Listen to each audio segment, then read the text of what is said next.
Hey everybody, and happy holidays. Today I'm going to be sharing the crafty Christmas gifts that I am actually going to be giving to my friends and family this year. DIY gifts your friends actually like, and last minute gifts with things around your house, and most importantly, things you can make this weekend because maybe the thing you ordered online isn't coming. Philadelphia has posted pictures from the Postmaster General of what looks like an entire stadium of mail that just cannot be delivered in time. So I wanted to make this video to maybe alleviate some of that stress, help you learn how to make something maybe cute or inspire you to make something cute. And also, when I say all of these things I was able to make with things around my house, I 100% mean it. You do not have to order any of these supplies online. If you're missing anything, you can easily buy it. So hopefully this video helps you, and let's get started. Maybe accidentally or maybe on purpose, it seems like the flow of this video might go from easiest to hardest, but really, I loved making every single thing, and I think it's all going to be really impactful. The very first thing I made is for my best friend Justine, and it is a photo. A lot of this stuff is going to be accidentally kawaii, and I don't know what to say. I'm an accidentally kawaii girl. So this is a purikura inspired photo.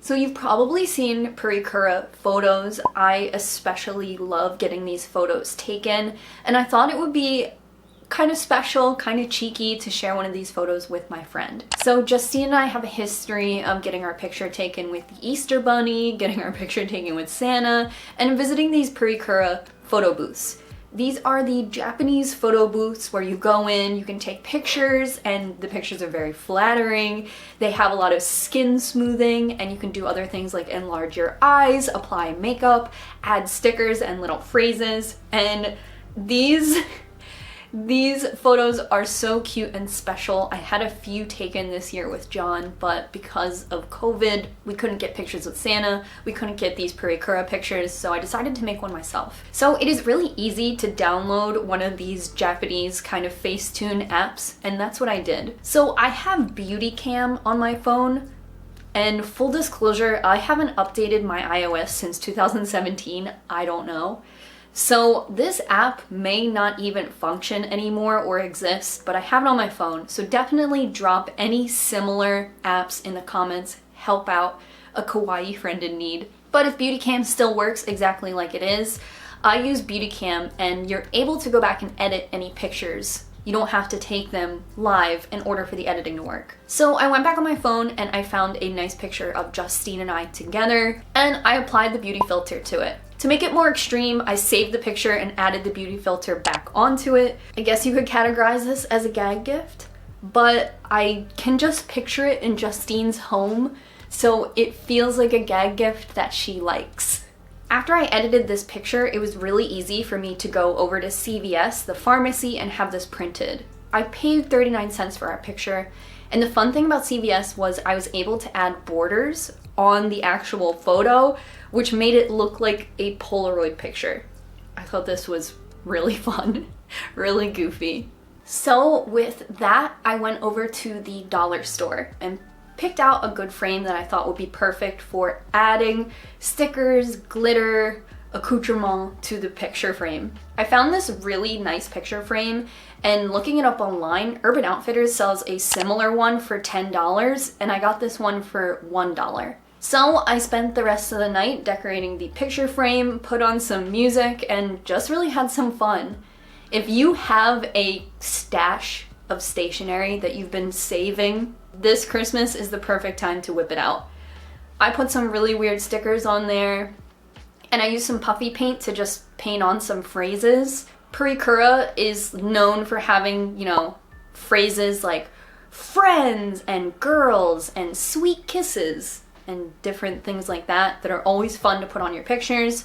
So I thought friends and wow was really appropriate. I I love how this turned out. I think it's so fun, and although it might just be a drive-by dropping this off at Justine's house this year, at least she knows I was thinking about her, and in total I spent about $1.50 on this entire present.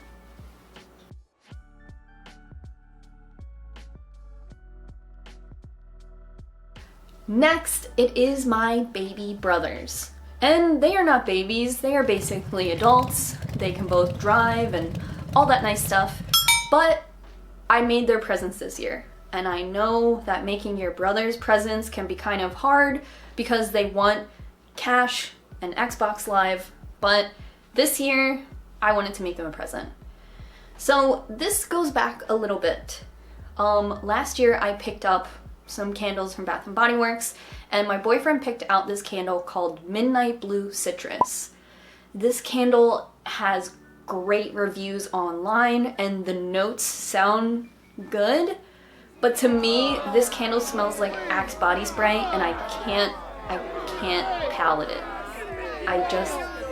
It smells like boys. It smells like teenage boys, so I don't like this candle. However, it was a 3-wick candle, and I thought it would be really cool if I melted this candle down and gave 2 to my brothers. They can burn it in their smelly boy room and maybe really like it, or they can gift it to somebody else.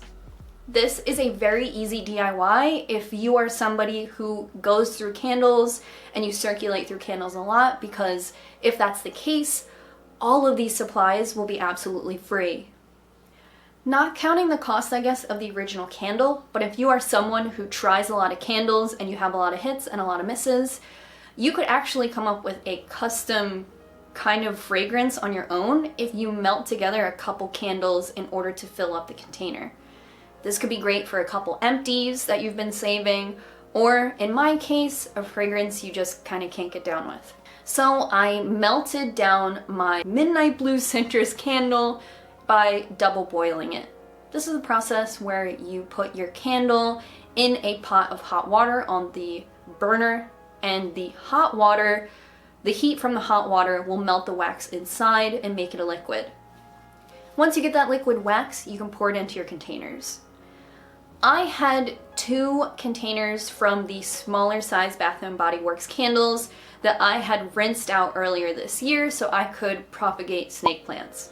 If you have any of these little containers around, you can double boil them to get all the wax out, and then I threw them in my dishwasher. Now, if you have a candle that you haven't even burned yet, or you burned a little bit, but not really all the way through, once you liquefy that wax, you can actually pull those wicks out, cut off the little burnt piece at the end, and stick them back in your candle if they're long enough. I could have done this, but I had extra wicks around my house from a project I had worked on before, so I glued those to the bottom of my clean container. Luckily, my neighbor ran out and got me 2 things of super glue while she was running her errands that day, so this video is brought to you by her. My neighbor just picked up some crazy glue for us, so now we can actually start. Baby, it's cold outside.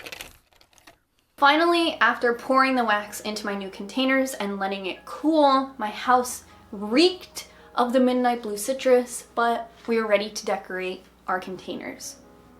I had some stationery stashed under my couch, and it was a great opportunity to decorate the containers. I decided of more like a cool, kind of modern. My brother is getting into anime, so anything that's kind of like wabi-sabi, I feel like I could sell off to him as something cool in his interest.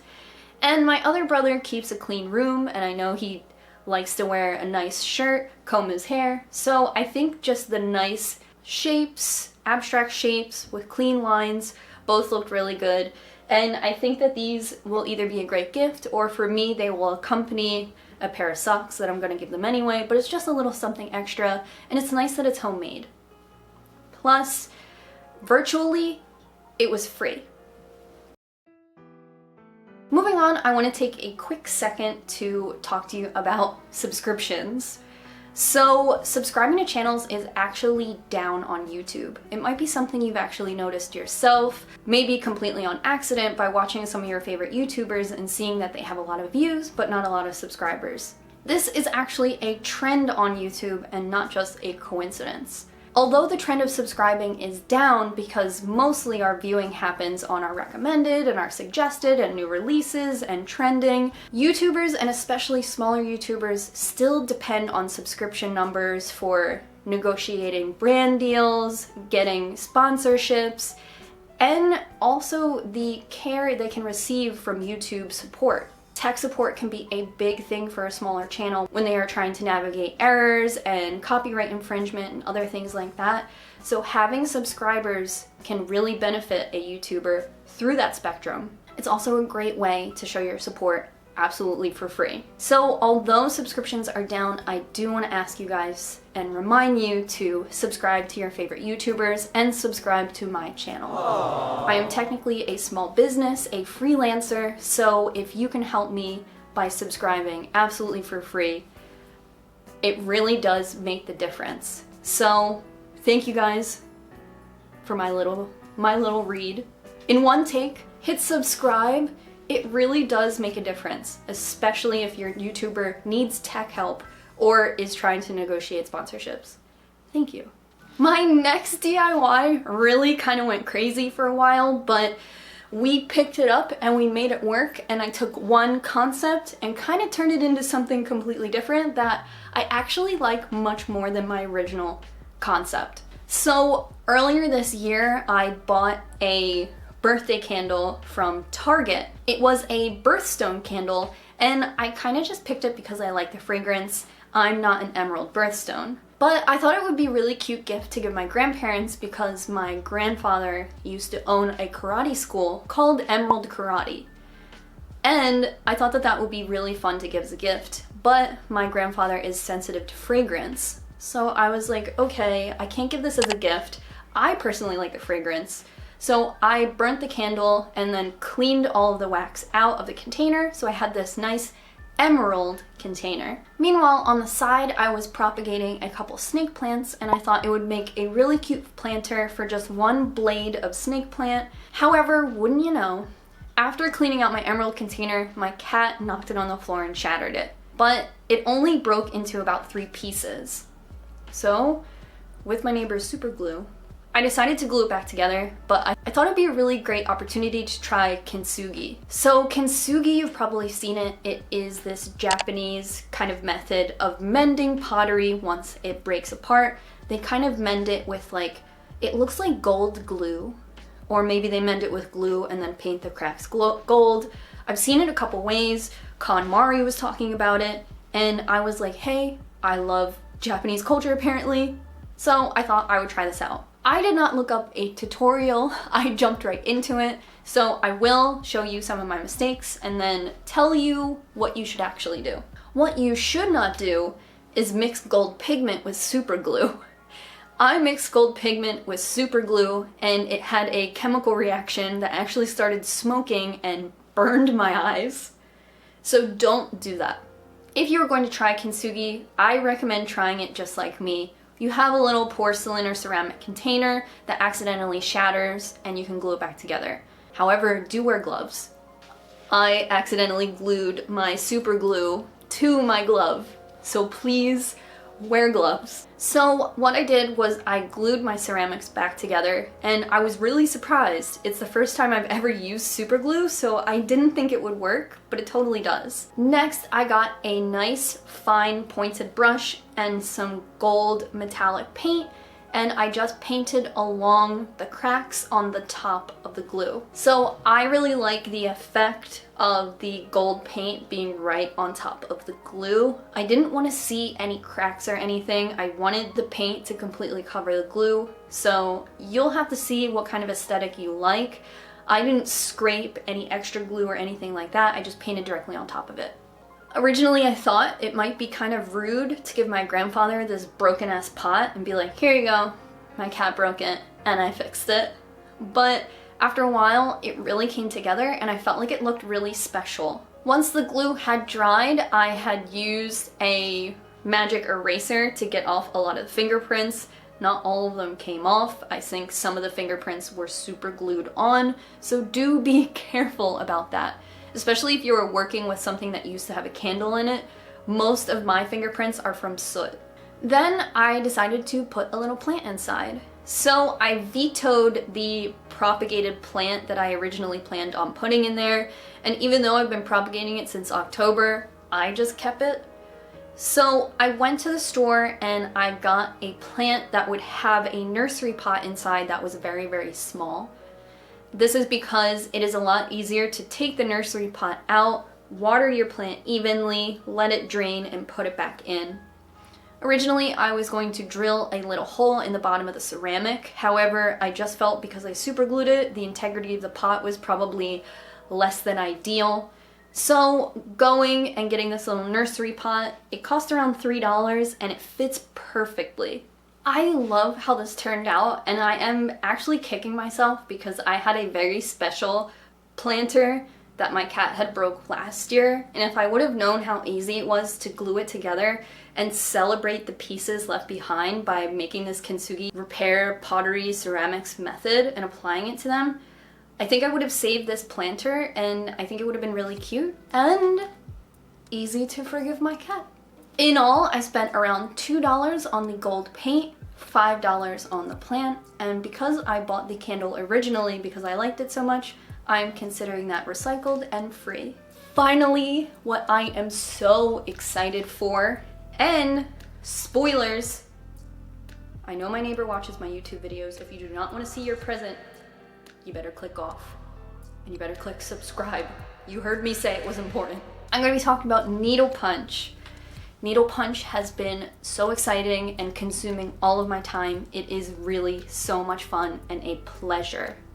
So I decided to make 2 needle punch projects for my neighbor and my grandmom to have as home decor for their house. You can make needle punch for rugs or wall hanging, but I thought it would be especially cute to make these as pillows so they can put them on their couch or style them on a computer chair, and I think that they just turned out really cute and special. And if the person you give this gift to knows, needle punching is a labor of love. So in order of most time consuming to easiest to least time consuming to easiest to most time consuming and hardest, this you need to start ASAP if you want it to be ready for Christmas. If you don't know, and I plan on doing a much more in-depth tutorial on needle punching in the future, now that I've done these projects and feel much more comfortable about what works, what doesn't work, common mistakes, and how to succeed, stay tuned and let me know in the comments if you're interested in a more depth needle punch tutorial in the future. But today I'll fill you in on the basics on how to make these specific pillows.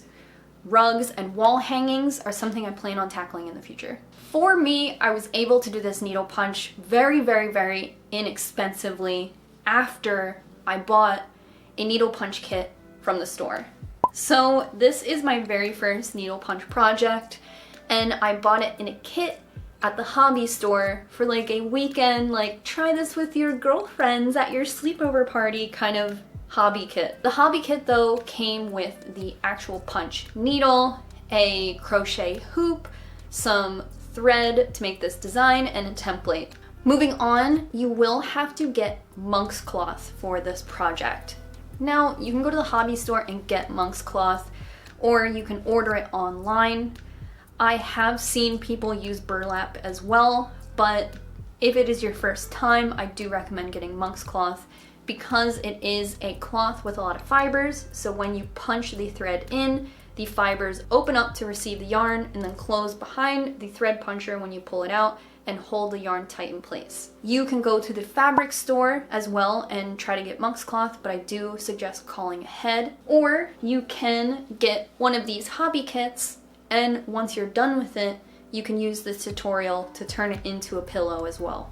So once you get your monk's cloth, you can attach your fabric to a crochet hoop. If you have a hobby kit, it probably came with one. However, you can get various crochet hoop sizes for really inexpensively at the hobby store.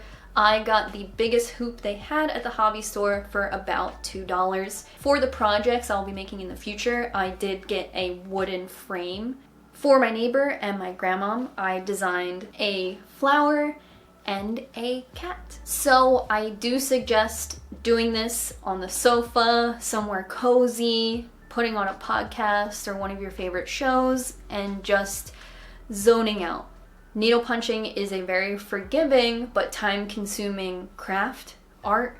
It's really cool. It's very, very rewarding. But you will be punching kind of for a while. It'll give you a newfound respect for the people hand-making rugs because it is so sick. And acrylic yarn can be found really, really, really inexpensively at the craft store. Something like this only cost me around $3, and I actually have this from an old project, so really I didn't buy anything new for this project. I bought a ton of thread for Halloween stuff, and I reincorporated all of that Halloween thread into these projects, so spooky purple becomes vivacious floral. After you finish your design, I was, kind of learning along with this as it's my second and third project after the craft store hobby kit. But like I said, everything I messed up was an opportunity for me to learn. So if you do want that full crash course on needle punch in the future, let me know. So where I went wrong here was I whip stitched the edges of my flat design before putting the pillow back on it. I thought that I could sew the pillow back on it like you would a traditional sewing project and turn it inside out, but I failed to remember that then I would lose the whip stitch on the edges, which is kind of a big deal and pretty time consuming. So I put the backs on the pillow and whip stitch them again to attach them. If you follow this tutorial, you will put the backing on yours first and then whip stitch the backing into place. The whip stitching holds everything together, and it's kind of like the outer bind of a rug. For me though, I don't totally mind the extra whip stitching. I feel like added some more dimension and defined edges on the outline of these pillows, which give them a kind of funky pop art kind of look that I think my neighbor will really enjoy, and my grandmom loves cats. Before you take your project off of the hoop though, you need to hold all of the thread in place with some glue. I use tacky glue as my backing from the dollar store. I already had it in my house and I've had it for a while. I used it for my gritty project, and I just smeared that all over the back. And that is just so, the threads stay in place, they don't move from all your hard work. And I do recommend putting a backing on. It doesn't make it too hard and crispy like I worried, because it is a pillow that maybe someone wants to give a nice hug. I think that it all turned out perfectly fine. Once you have glued it down, cut it out, whip stitch the edges with the pillow back in place, you'll leave a little opening before you finish all the whip stitching where you can stuff the plush inside of the pillow, and then you can whip stitch it all the way closed. This is pretty satisfying because if you do normal sewing projects, it's kind of hard to hide that final little part of a pillow that you make, so this was really satisfying. And of course, if you are turning one of your hobby kit little creations into a pillow, it would be all the same procedure, folding this in, whip stitching it to a backing, stuffing it, cozy, lovable. You made it, it's all yours. So obviously I'm so proud of these. For my cat whiskers, I put my needle punch on the longest punch just to give a little poof.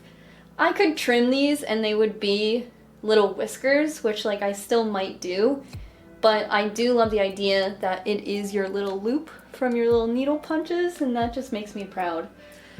Yes, this looks like Pikachu, but my grandma won't know that. I think it's just super cute. Clearly it's olive, but really cute. My grandma doesn't have an orange cat, so here's my orange cat.